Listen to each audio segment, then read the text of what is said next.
Okay, well, we might get started then. People can join as they come in. So welcome everyone to the third session of our small scale big impact series. Just to let you all know that I am recording this session. So if you would, not like to be on the recording, you are welcome to leave your videos off. But if you don't mind, it is good to have your videos on. I just thought I'd let you know straight up that this is being recorded. So I would like to start today by acknowledging the traditional owners of the lands that we're all meeting on today. I'm here in Canberra on the lands of the Ngunnawal and Ngambri people. So I pay my respects to the elders past, present and emerging. And it'd be really great if everyone would share in the chat where they're coming from today and what lands they're on as well, just so we can see where we're all from.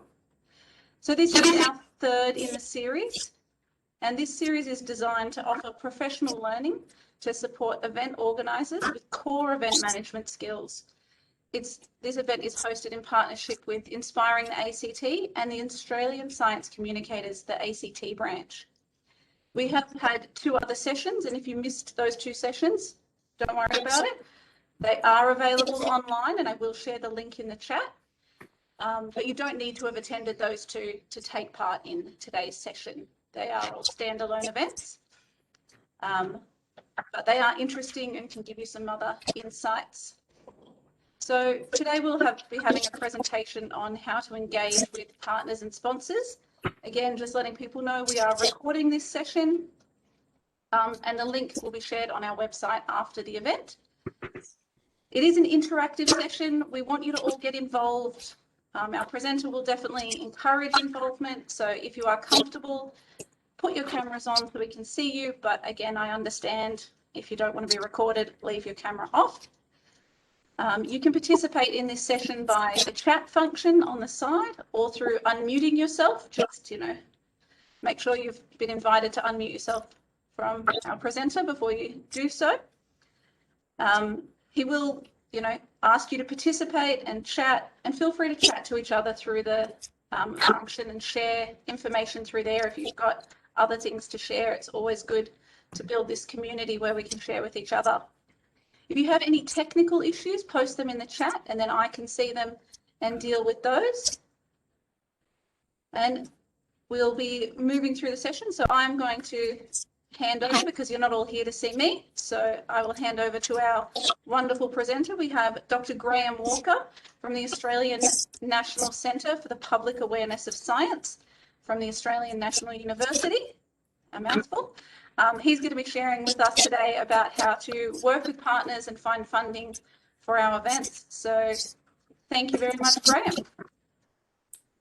Thank you, Gillian, and thank you to everyone coming. It's always nice to share with our community of science communicators in Australia, and thanks to the Australian Science Communicators for making this opportunity available. And welcome to everyone, especially I see some people from overseas beaming in. It's wonderful to see our networks extending across the oceans, especially at times like this. So yeah, thanks for that lovely introduction, Gillian. I'd also like to acknowledge the Ngunnawal people on whose land I'm on today, and acknowledge the elders past and present. And the Indigenous people of Australia can really show us a thing about partnership, and I'm not going to speak to that. I'm not qualified, but if you look at their partnership, the partnership they have with their land, with their country, and the mutual benefits, it's really something to behold, and something that people in other cultures, or at least I think so, can learn a lot from. And we'll pick up on some of those themes of what good partnership looks like, and it can manifest in lots of different ways. All right, so let's get into this. We're going to talk mainly about partnerships and kind of small scale partnerships, looking at the invite list. I know we've got people who are managing quite big partnerships, quite small partnerships. My brief was to talk about local small scale stuff. So we're going to mainly look at that, but a lot of the principles that we cover, they're really, whether you're running a massive partnership like the one that ANU, where I'm based, have with Questacon around the Science Circus, or you're just running small partnerships, so things around the Inspiring Australia Hub or events at a local level. There's a lot in common regardless, and we're going to talk through that. If we have time at the end, I'm going to share just a little bit on grant writing, but we're mainly going to focus on that partnership. All right. Now, as Gillian was saying, do feel free to share in the chat. Hopefully, people are now seeing my PowerPoint. And this is what we're going to talk about. Wonderful. Yeah, if you want to find me online, I'm at Dr. Graham's. My email's there as well. So, we're going to talk about partnerships and really, you know, partnership, a friendship, lots of the relationships that you might have.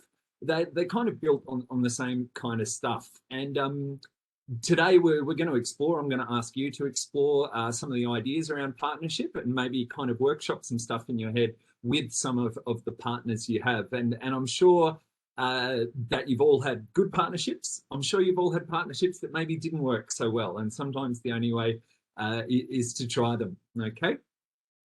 So it is a real buzzword. There's never enough resources for things, particularly in my world, in science communication. So partnership is a way that, you know, we can really, you know, combine our forces and multiply our impact. And in a resource poor environment, which is science communication in my experience, they become really, really critical, okay? But why we do them and when and how they operate is really critical to them actually yielding those benefits. And whether you're kind of at the level of, say, an international NGO like Save the Children, or you're just a freelance science communicator like I was for a number of years, these are really, really critical things. So we can make the session a bit more practical and hopefully useful for you. I'd like everyone to actually think of a partnership. I'm just arguing with WebEx. So have a think about a partnership that you have or one that maybe you'd like to make, and just keep that in mind as we go through, and hopefully yeah, you can get some practical stuff straight away. All right, so as I said before, the scope, I'm going to mainly reflect on small scale stuff, okay? Over on the left, I used to, still do occasionally run a science communication consultancy called Science Show Off. So I did science shows. I was a one-man kind of science performance and consultancy troupe, and it required a lot of partnerships. I didn't have an organization backing me, which meant I needed other people to work with. It also meant I was very free to partner, and I partnered in lots of different ways. Now, that's where I kind of cut my teeth working out, like, how do we work together? But those same lessons, you know, they transfer into bigger projects that we now run at the Centre for the Public Awareness of Science, like Science Circus Pacific, or in the picture you can see Science Circus Africa, and all kinds of partnerships. This was a good example of where we were partnering with schools to bring science education. And those schools said to us, look, it's great you're bringing the science education, but the kids aren't going to learn if they're hungry. So for us to have an effective partnership, we had to listen to their needs and their aspirations, and vice versa. And there you can see me cooking the biggest pot of meal I've ever seen. And yeah, so a partnership is a two-way, very much a two-way street. So good partnerships. And if you're sitting there, I'd ask you to reflect on a good partnership you've had and maybe one that is not so good, and try to unpick just to see, you know, what is it that makes them tick. Now, in a lot of models of partnership, whether you're doing co-design, co-creation, all these, you know, fancy terms for collaboration or different types of collaboration that academics bandy around, when it comes down to it, you need to have aims and values in common, okay? And it's important at the start of a partnership or when you're exploring whether it's a good partnership to really unpick that, okay? Sometimes you might have the same aims, but you might be motivated in different things, okay? Sometimes that's not a problem, but sometimes it is. But fundamentally, we're looking to work with people who share our aims and hopefully share our values as well. If they don't share your values, if you feel uncomfortable taking money from a fossil fuel company, then you've really got to ask yourself at that point, you know, is this a partnership I want to be part of? So you need to start with your aims and your values. From there, you're looking at what you can do together, and you're trying to create shared benefits. And really, the benefits you create, you want them to be greater than what you were doing individually. You know, the whole is, you know, greater than the sum of the parts. It's really important to create that and to find the things that you're creating together and celebrate it. Okay, a lot of partnerships are always racing to the next thing. Take a breath in your partnership and celebrate together. It's really important, and it comes back to building that relationship with the people. And that's going to be a real recurring theme, that partnerships might be built on, you know, plans and roles, responsibilities, all this dry stuff. But at the end of the day, you're working with other people. You're passionate about the same things. So doing those, you know, those human things, the celebration, the chat, is really, really critical to build that relationship.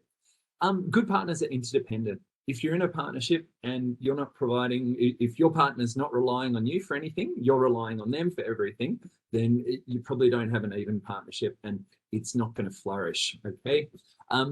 When partnerships are interdependent, it means you've really unpicked, you know, what value can you bring and add to me, and what can I bring and add to you, so that we're both going to achieve shared aims and we're going to do better than we could independently. So you have to be interdependent as opposed to independent. Obviously, just like anything, it's really critical that you actually follow through. Okay. We see a lot of partnerships, you know, big MOU signings, things like that. They don't really mean much at the end of the day. So it's really about what you put into it, and the effort you put in, and the commitment you've got to the partnership.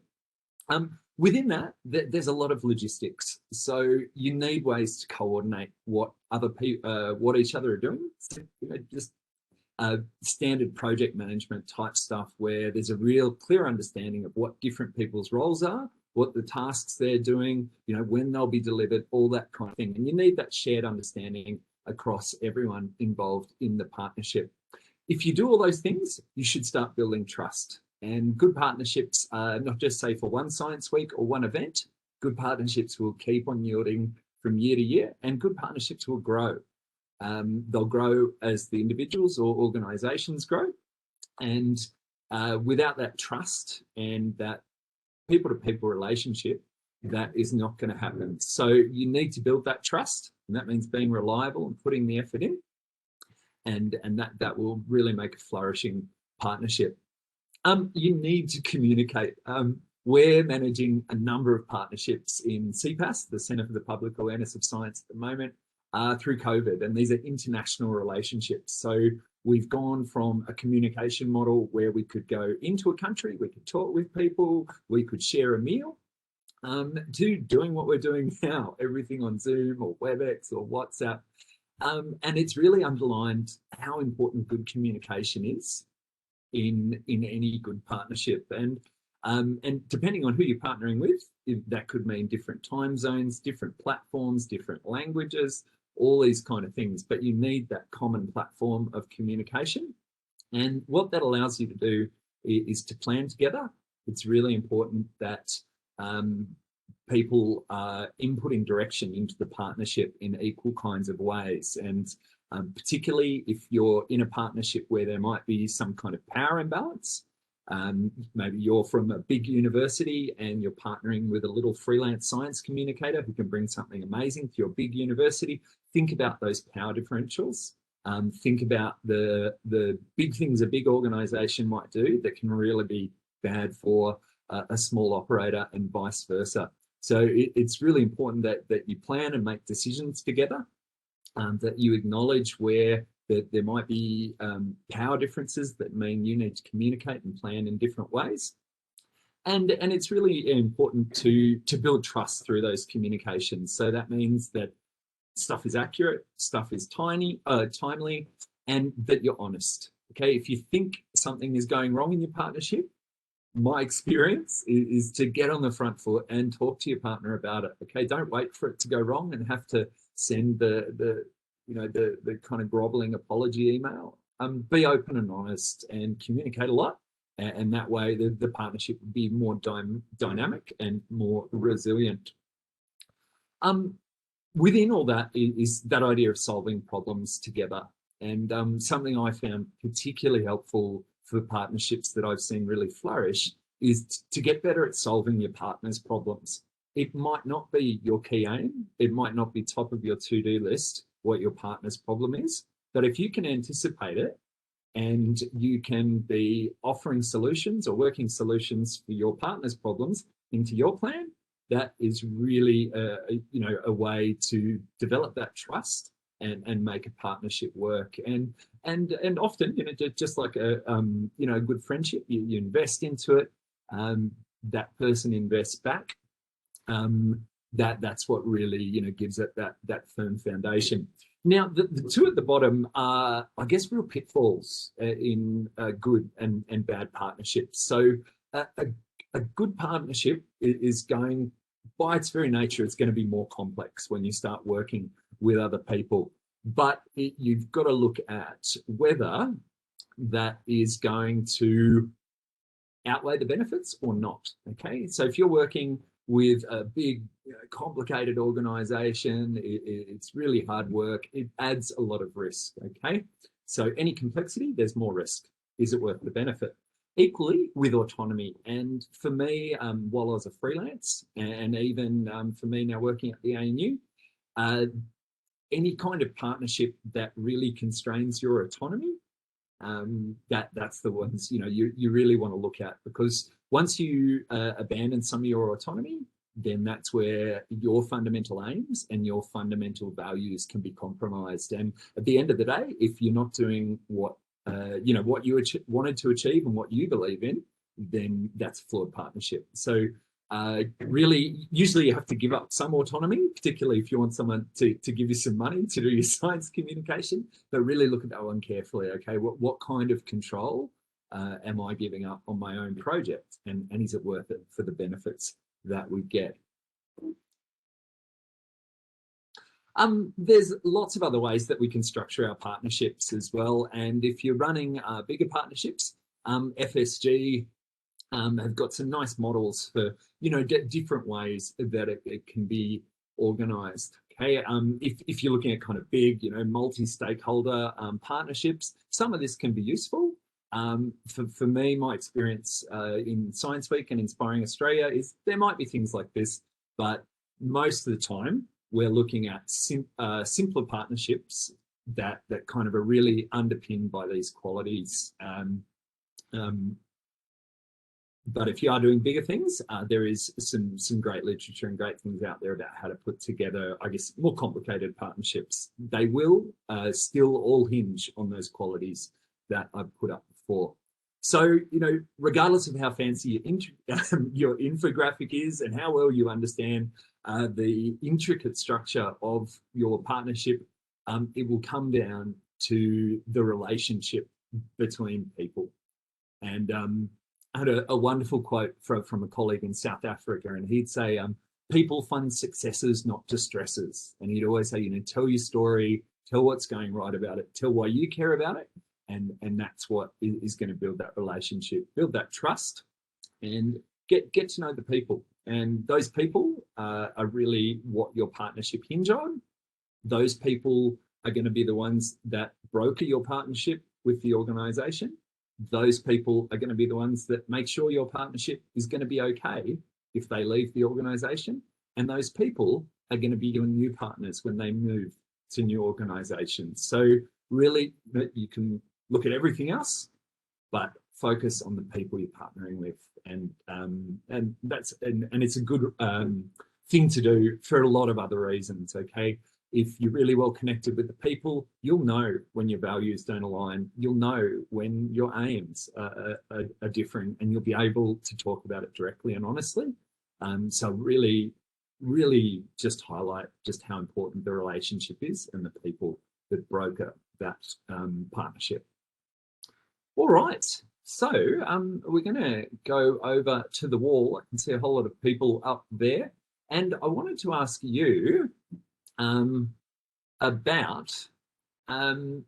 some of the key people in your relationship. And I might get, if people feel comfortable to pop things in the chat, you might not want to name people in the chat. I can understand that. But if you want to share anything about the people you work with and why they're key, maybe it's where they are in the organization. Maybe, you know, it's that you've got these deep shared goals, but feel free to share that in the chat. And I am going to try and get WebEx to show me what's going on in the chat.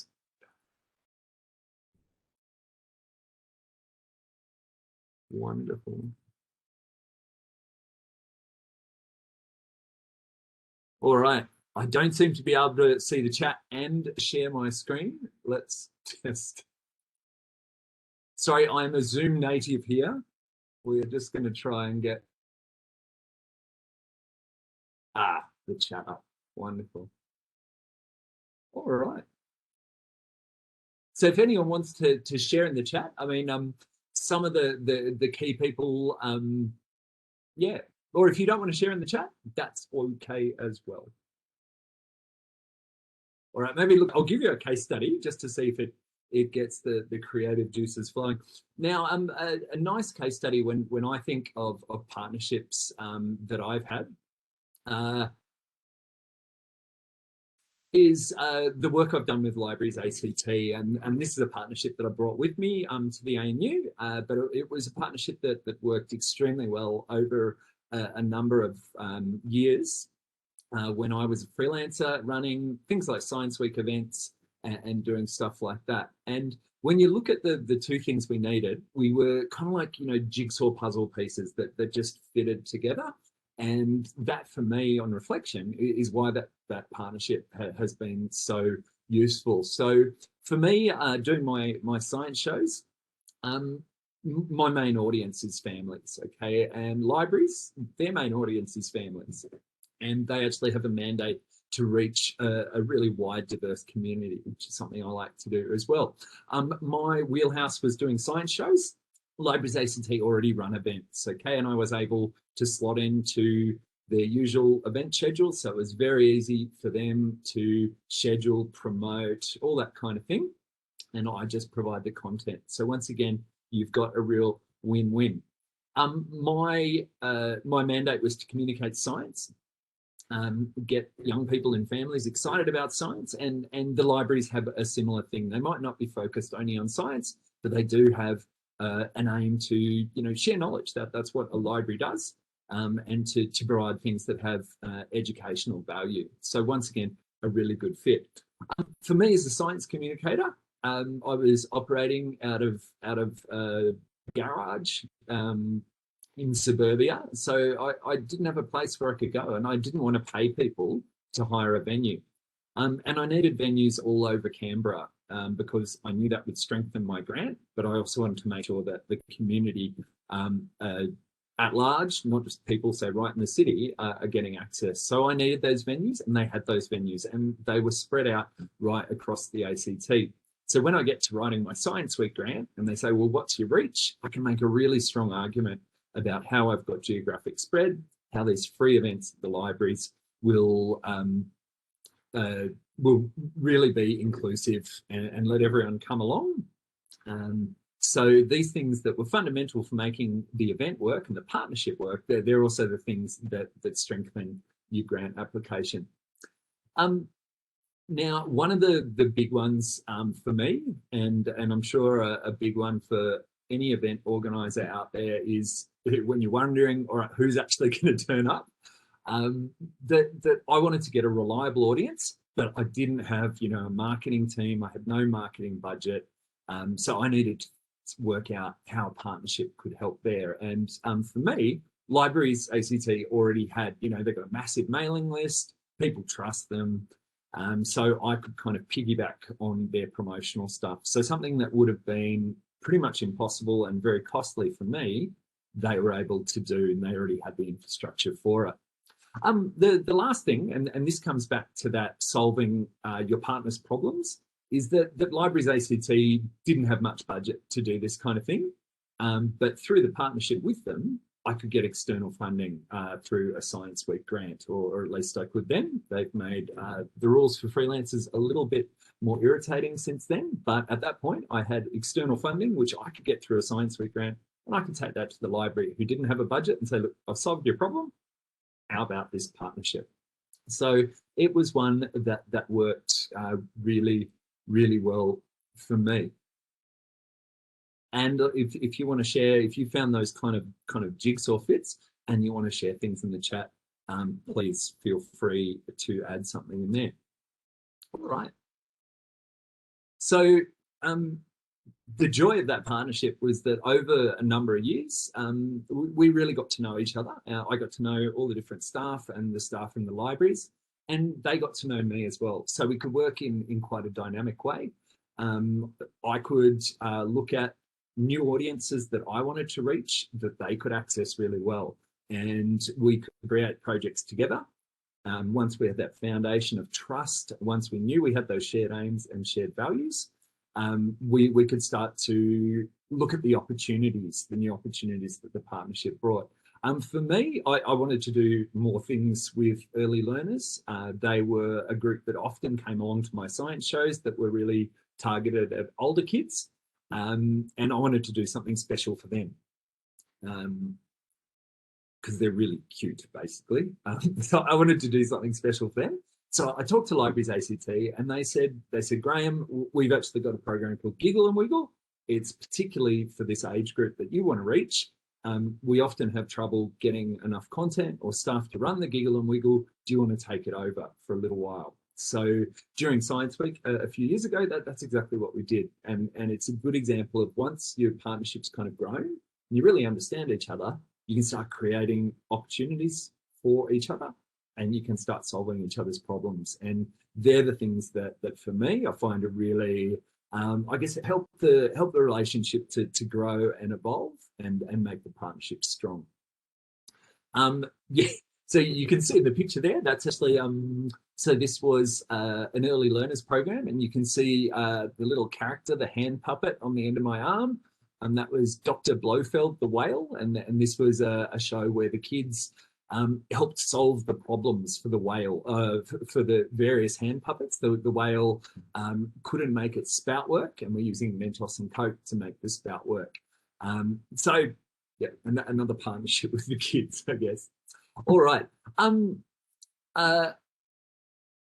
Pulling it back a bit to, I guess, some of the things that I've seen come out of partnerships that are really useful when you're just getting started. I know that we've got people from universities and big organizations who have lots of things like venues and big marketing budgets. But these are the things that I found for more emerging science communicators that are really, really helpful, and things for my master's students at CPAS when they're trying to break into this are really, really helpful. And these are partnerships that bring in-kind support. Okay, we'll talk more about getting money at the end, but getting money is hard. Getting stuff is often easy, okay? And whenever you can get stuff, that means you don't need money to get that stuff. So indirectly, it's kind of a way that you can get money. So some of the common benefits and in-kind things that I found partnerships really can yield are, access to places to do science communication, audience to see it, and then networks to reach them. When you're trying to work with a new audience or, break into a more marginalized group and get them involved in your science communication, these kind of partnerships can be really, really critical. So lots of bigger organizations have venues. They'll often be happy to see them being used. And they can also tap you into audiences and networks to reach those audiences. Now, building networks is really critical in science communication, but it's a hard thing to do. It's something that happens iteratively over time. So if you want to rapidly expand a network, then partnering with someone who's already got that network, like I did with Libraries ACT, can be a really effective way to do that really quickly. They can also, yield things like, equipment, funding. A really important one is credibility.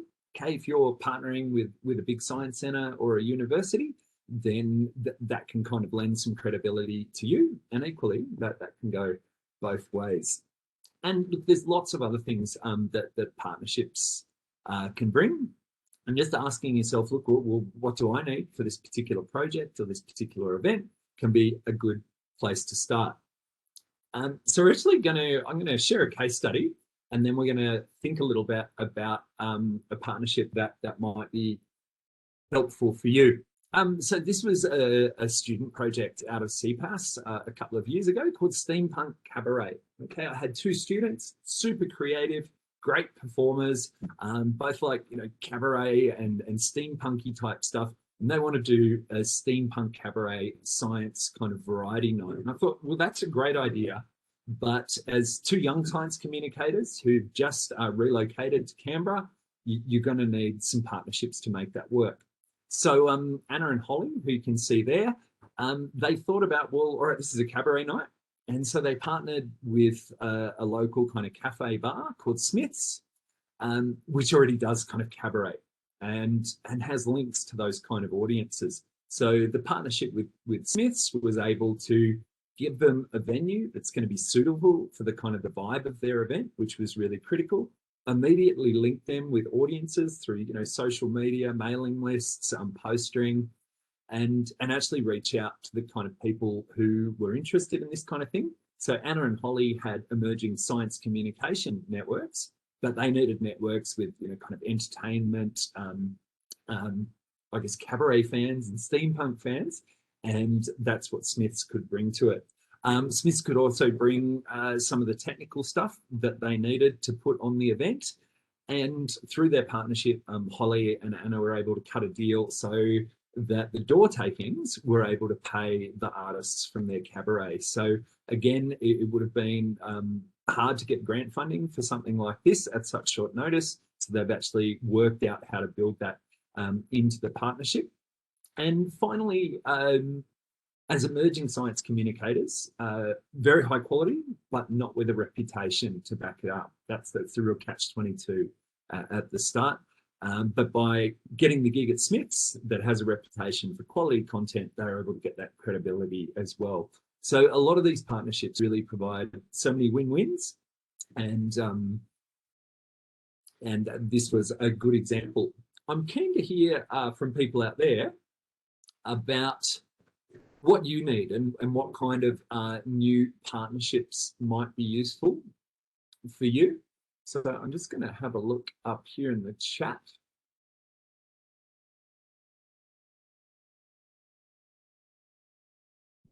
Yeah, but if you're sitting there thinking, oh, I need a new partner, I've got this specific need within my partnership, do feel free to put something in the chat.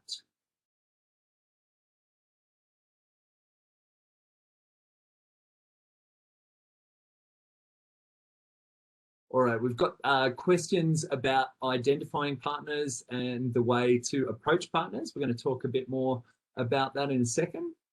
But is anyone sitting out there thinking that this is what I need from my partnership?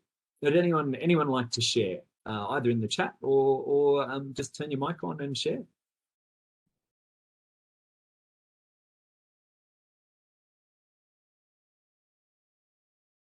Don't all jump in at once. Access to new audiences. Oh, all right. Someone who wants to connect with STEM communicators, you're in the right place. The ASC can definitely help that. So the question from Gillian around access to new audiences. Again, you know, partnering with an organisation that has access to those audiences is a really straightforward way of doing it. We ran a Science of Gardening series when I worked at the Australian Science Festival. So the natural kind of partnership opportunity was with local garden centres, and all of these places have, you know, great networks, and they can bring you into these new audiences. Another really good example that comes up. Looking for new audiences, we had a student who wanted to bring more science communication to LGBTIQ plus audiences. So she was able to broker a partnership. Sorry, he was able to broker a partnership with with a local youth group, and that then opened up a whole lot of possibilities about how to reach the audience, but also to work with that new audience. And you might have heard the quote, not to us without, oh, sorry, I can't remember the quote now, but it's really important that you're involving those new audiences and actually forming a partnership with them as well to help design your events. All right.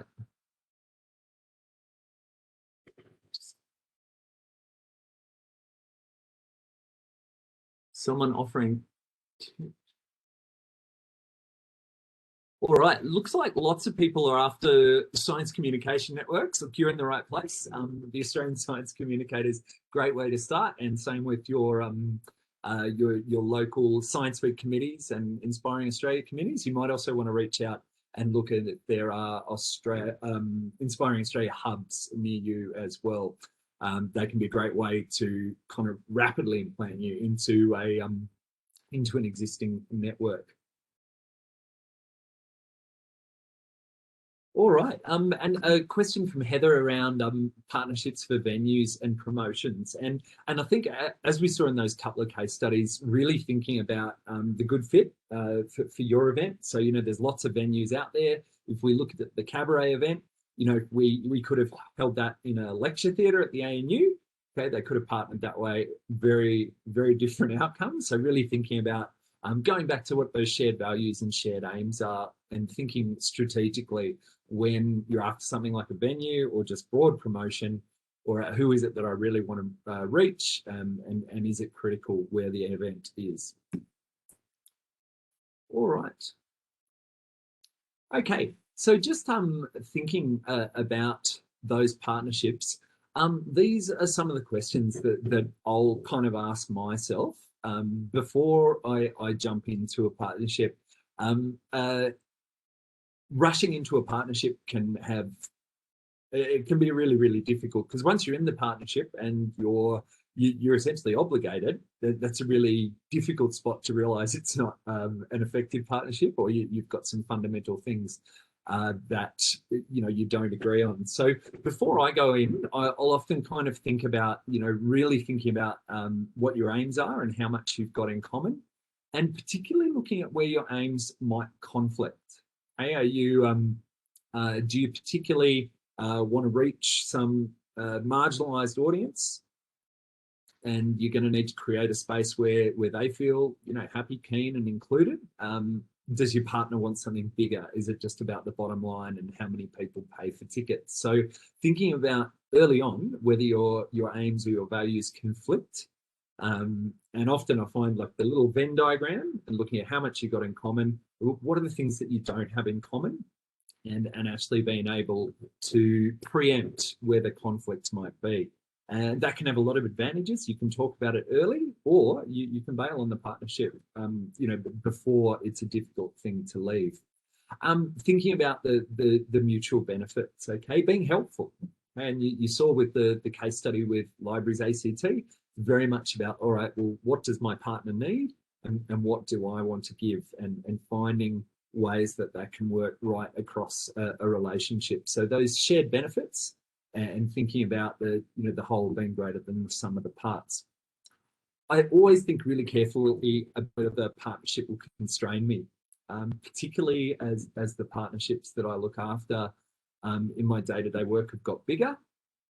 You're having to compromise more. So if you're going for big funding through grants or foundations or grant programs, usually there is going to be some kind of compromise, some kind of constraint, and thinking about, well, is that actually going to let me do what I really want to do at the end of the day?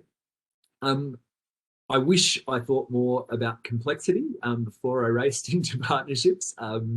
Really thinking about who you're working with, the way they work, and the kind of culture in the organisation that you're partnering with. Is that going to be an effective way to get things done? And I had experiences as a freelancer where I had I'm essentially a one-person show. Decisions can be made quite quickly. Not a lot of people have to be consulted on different things. So that was kind of the culture within my freelance operation. And then if I'm partnering with, say, a big government department or a massive science centre that has those structures and hierarchies, often they became very incompatible ways of working together. I needed to move through things quickly. My big complex partner organisation had to have, a tweet signed off by 5 people. So you rapidly work out, all right, the benefits of this partnership may well add so much complexity that it's not a useful thing to do. Thinking early on about how you'll communicate is a really, really critical thing. And that's even more so at the moment where travel might be restricted and so on, and thinking about what might go wrong. All right, I've just looked at the time and we're going to have some time for questions. So I'm going to just briefly talk about just a little bit of a philosophy with grant writing. I'm not going to talk a lot about this, but Gillian wanted to include it a little bit. Firstly, thinking about your idea. Okay, so really making sure that your concept is solid, and thinking about the response you want the grant assessor to have. So basically want the grant assessors to be looking like this as they're looking at your idea. So really invest in the idea, and once your idea is solid, then you can start to think about how to tailor it for that particular grant. I'll finish on this little Venn diagram, which is just a way for me that I found really useful to think about whether it's winning a grant, a good sponsorship proposal, or a solid partnership. But you can think of it like this kind of a Venn diagram where you've got your idea here, you've got what people want to pay for or fund over here, and you've got that overlap. That's where the grant's going to get won. Down there in the red bit, you've got the funders' exclusions, okay? So the process we're trying to go through as we create a winning grant is to increase that, okay? And that means compromising on some of your ideas and expanding things out, and also making sure that you're not doing the things that they won't fund, okay? So if you're thinking about a Science Week grant, really looking at those exclusions, okay? You can't do things in schools, there's a different program, looking at those exclusions. So I'm going to finish I'll finish on that. So we've got some time for questions. If you're interested in talking more about sponsorship and fundraising, I'm happy to talk more about that in the questions. But for now, I will jump out of sharing.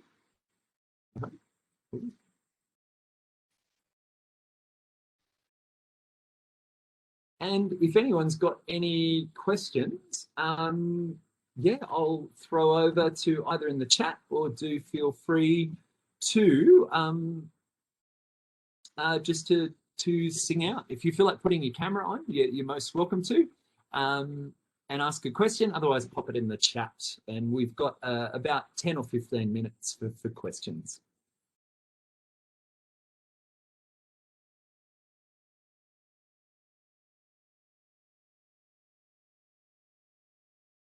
Any questions?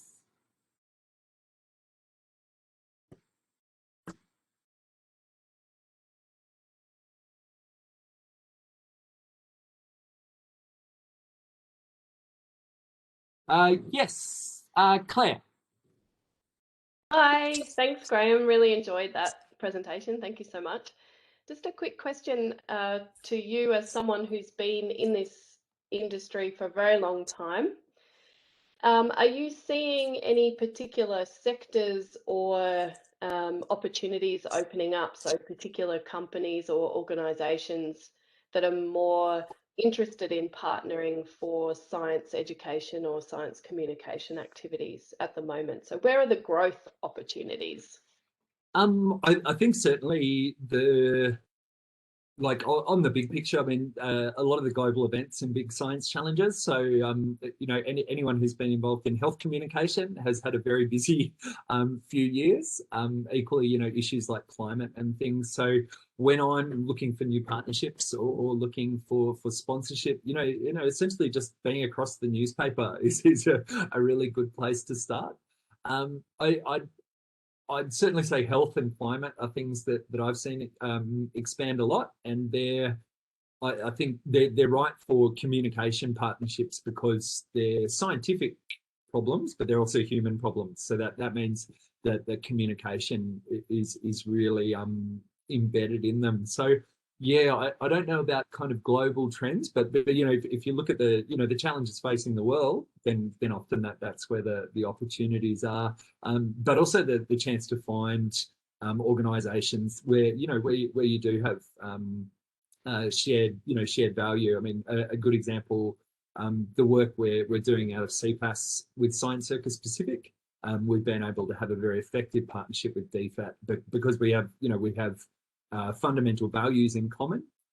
We can provide things that they want that they can't do as the department, and they can provide funding and open doors that we couldn't open without them. So, you know, you're finding those win-wins.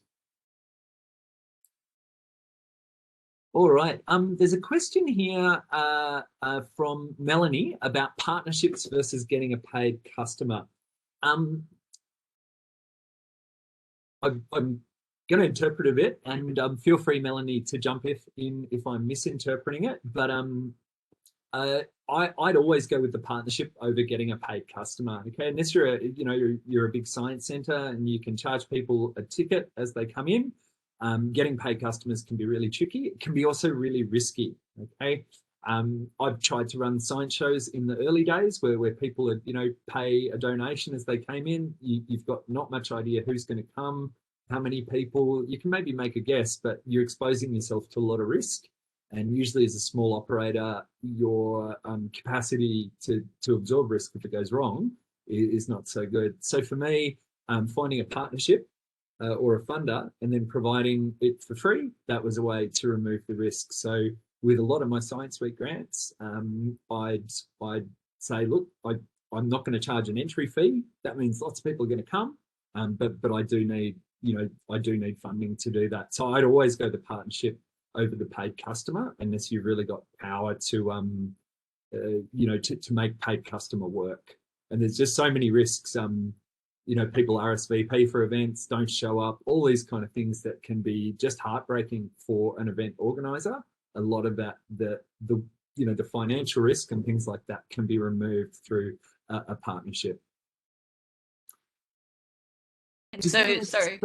Yeah, sorry, I just thought I'd add in. So, so the model that you've worked on is you've gone out for funding for an idea to get like grants and sponsorship.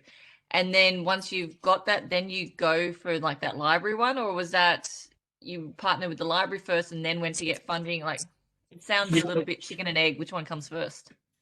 It was a bit of both, Melanie. You're right.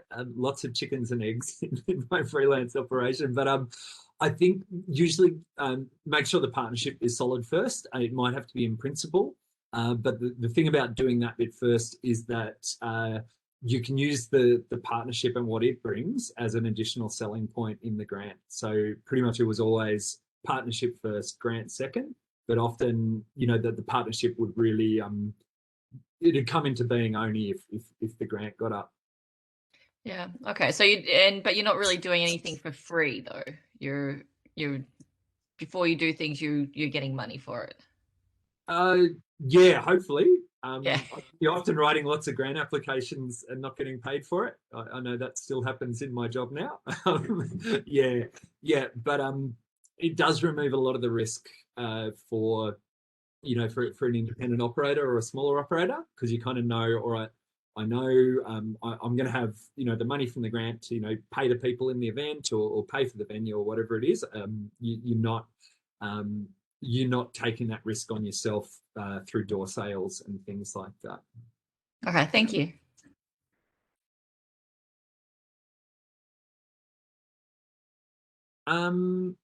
All right. Graham, yeah, please. I've got a question. In your experience shaping and building these partnerships and programs, what have sort of been the models of success for scaling up these programs over years? I think it's going to come down to the individual, project, how it scales up. But thinking more generally, partners where you can, their kind of nature means you can scale up. To draw on one of the earlier examples, I'd done a lot of work with Libraries ACT. We had a good solid partnership, and it was really mutual benefits. And I said to them, "Oh, look, do you know any librarians in Goulburn, which is down the road?" And they did, and they introduced me. And then that librarian knew the librarians in Picton, which is a bit further up the road. And before I knew it, I could do a whole tour exclusively partnering with libraries and getting all those same benefits. So I think choosing partners that have a scale within themselves is certainly a good way to do it.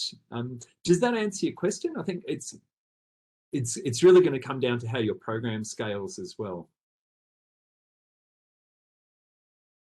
Yep, thanks. Cool. All right. Are there any other questions from anyone else that would like to ask a question? And if not, I'll jump into the chat. Someone asking, how do you search for the right partners? Okay, this is from Anna. How do you share, or how do you search for the right partners to create shared value? And I think, yeah, you've kind of answered the question for me, Anna. Yeah, definitely, through your networks, seeing who people are working with, in other events and things.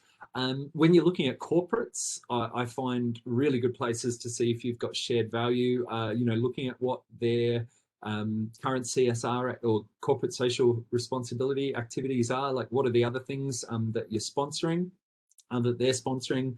Does that kind of line up with things you might be able to do?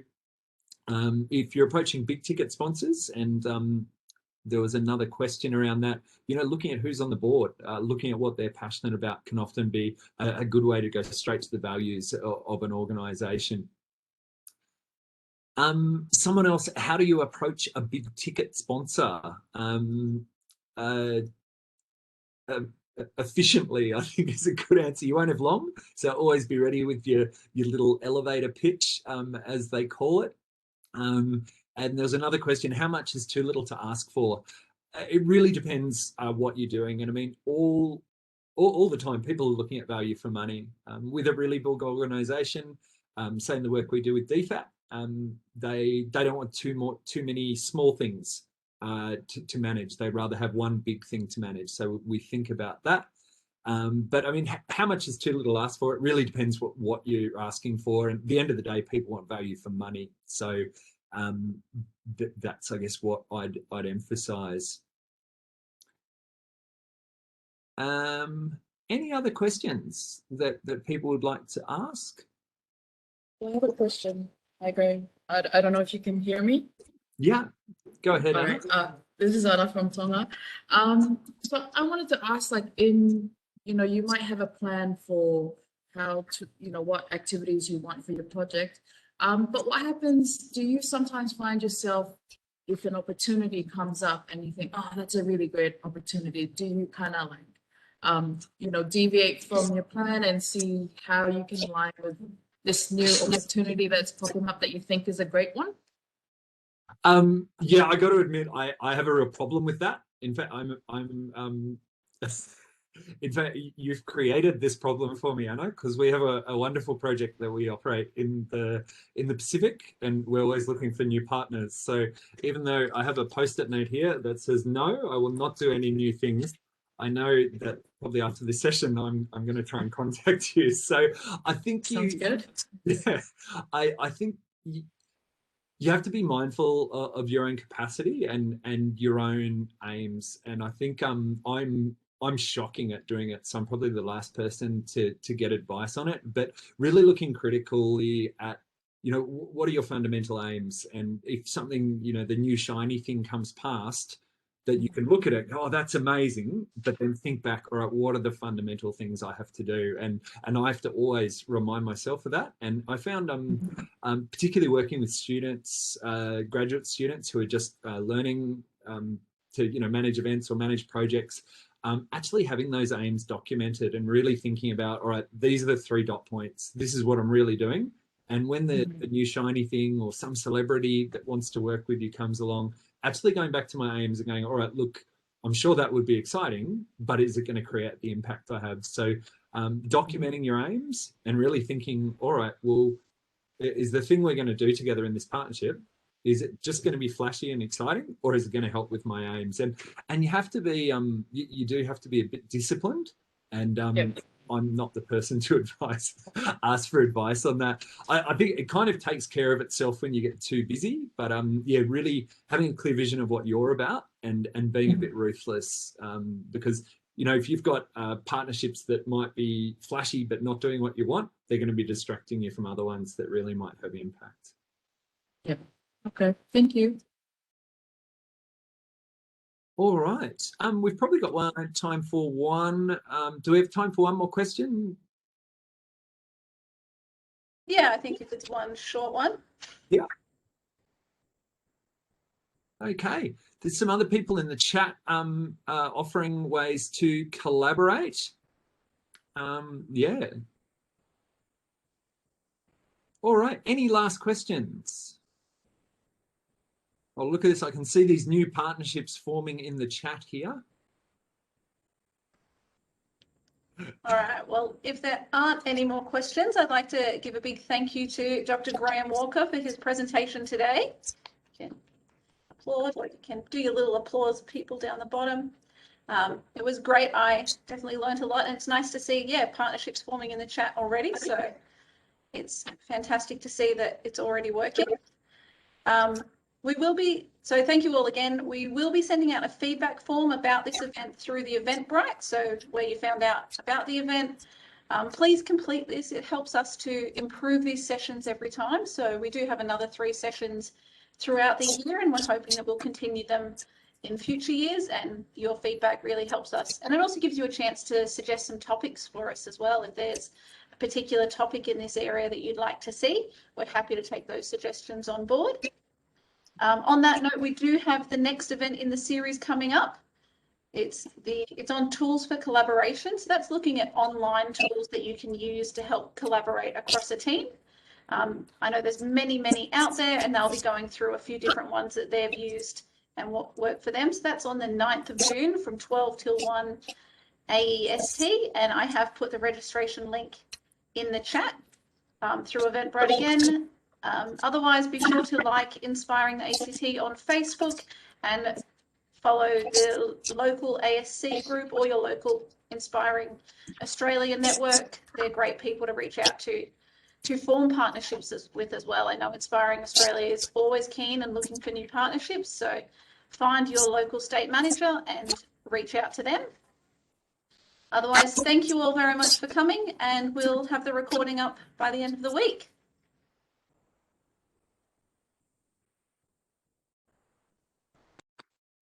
Thanks, Jill.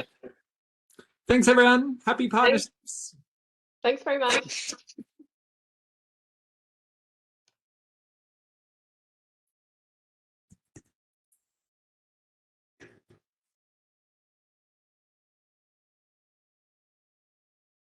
See you, Gillian.